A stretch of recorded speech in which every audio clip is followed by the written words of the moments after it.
Hace algunas semanas hicimos un video sobre aquellos videojuegos basados en series animadas, videojuegos cuyos estudios obtuvieron una licencia para su desarrollo y así entregarnos un producto mediante el cual uno como jugador tenía la posibilidad de adentrarse en una aventura con sus personajes favoritos de la televisión. Una fórmula que por varios años había funcionado bastante bien. Sin embargo, todo tiene que evolucionar. La tecnología, así como la forma en que se hace la animación, el paso del plano 2D al 3D y el paso de la animación tradicional a la animación digital. Y con la llegada de consolas como PlayStation y Nintendo 64 en la mitad de los años 90, si bien todavía seguían haciéndose juegos 2D, ya sea para las consolas anteriores como Super Nintendo, Sega Genesis y las portátiles como Game Boy. Sin embargo, algunos juegos que comenzaban a salir para las consolas en 3D comenzaban con el pie izquierdo. Por ejemplo, una franquicia tan importante como los Looney Tunes, salió el juego de la película Space Jam, lanzado para PlayStation, Sega Saturn y MS-DOS. El juego no tuvo la mejor recepción, cuya jugabilidad fue muy criticada por ser demasiado simple y a sus personajes desbalanceados, como el hecho de poner a Michael Jordan como el más poderoso y a los Monstars como los más débiles, haciendo poco interesante el juego si a trama se refiere.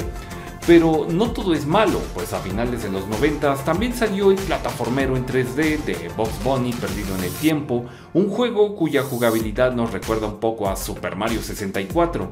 Sin embargo, fue un juego que muchos fans del conejo amaron por sus importantes referencias a todas esas caricaturas que vimos desde niños, aunque también algo criticado por su dificultoso manejo de control y de cámara.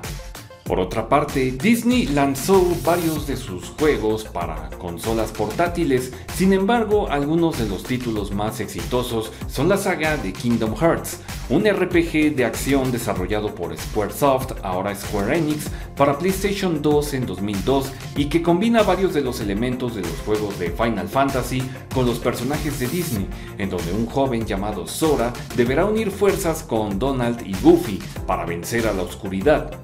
Y también está Epic Mickey, una aventura que originalmente salió para Wii en 2010 y pone a Mickey Mouse y a un personaje que había sido olvidado, Ozma.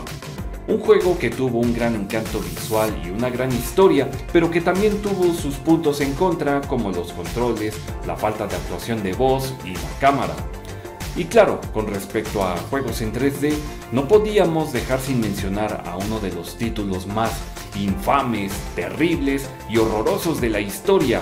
Es más, es por muchos conocido como el peor videojuego de la historia. Así es, amigos, nos referimos nada menos que a Superman, o como popularmente se le conoce, Superman 64, juego que obviamente salió para Nintendo 64, desarrollado y publicado por el estudio francés Titus Interactive en 1999 y basado en la serie animada de Superman de 1996. Diversos medios lo han considerado como el peor videojuego y no es para menos. De entrada, sus gráficas lucen demasiado pobres e inferiores comparado con varios otros títulos lanzados para esta consola. Los escenarios estaban llenos de bugs que hacían la experiencia de juego más frustrante y ni qué decir de los controles que hacía por mucho imposibles los movimientos de vuelo del Hombre de Acero. El juego había sido presentado 2 años antes en el E3 de 1997 y mucho se había dicho sobre cosas que pasaron durante su desarrollo, como el hecho de que Superman 64 sí iba a ser un gran juego, que sus desarrolladores habrían hecho uno de los mejores juegos basados en superhéroes de su tiempo, pero debido a ciertas decisiones tomadas por ejecutivos que no tenían ni la más mínima idea de lo que era un videojuego, pues recibimos esta cochinada. No sé ustedes, pero uno podría creer que por un videojuego como Superman 64, los jugadores iban perdiendo la fe en los juegos de licencia, pues en sí, y no digo que en todos los casos, lejos de buscar dar al fanbase de alguna serie la experiencia de disfrutar de un juego con sus personajes favoritos, se haya vuelto un absurdo marketing en el que simplemente le dan a sus fans cualquier cosa y aún así lo comprarán. Y aunque en sí hay algo de verdad, no se hace esperar el disgusto de los fans y el hartazgo hacia los estudios desarrolladores y sobre todo las marcas dueñas de todos nuestros queridos personajes animados, de que traten a sus fans como unos completos idiotas. Claro que no todos los juegos son terribles.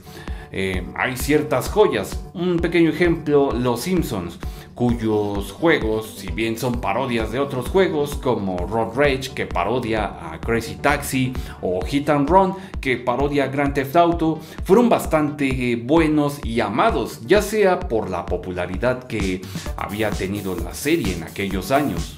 Por otra parte, y a pesar de todo, siguen habiendo juegos de licencia basados en personajes de series más recientes, ya sea de algunas otras marcas como Nickelodeon, Disney o Cartoon Network, entre otras, e independientemente de si sean buenos o malos, y habrá gente que los compre. ¿Saben quiénes? Los coleccionistas, aquellos fans de alguna serie que busca conseguir todo tipo de mercancía de sus personajes favoritos, aun por más pequeña e insignificante que parezca, busca conseguir lo más posible, y entre esa mercancía están los videojuegos. Los videojuegos basados en series animadas ha tenido una interesante historia de altas y bajas, desde memorables plataformeros hasta grandes decepciones, pero como parte no menos importante en la historia de los videojuegos. Es todo por mi parte, yo soy Alexis, hasta pronto.